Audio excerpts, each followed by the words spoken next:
Os moradores de Muriaé ganharam um tempo extra para organizar as contas com o município.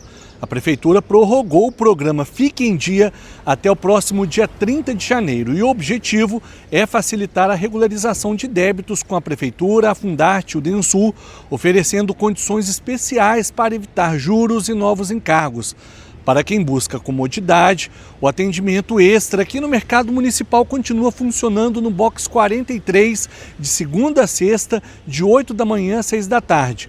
Além do Mercado Municipal, os contribuintes também podem procurar os pontos tradicionais, o setor de dívida ativa da Prefeitura, a sede administrativa do Densul, que atende do meio-dia às 6 da tarde, e a orientação é para que ninguém deixe para a última hora e aproveite os prazos para regularizar toda a situação financeira com o município.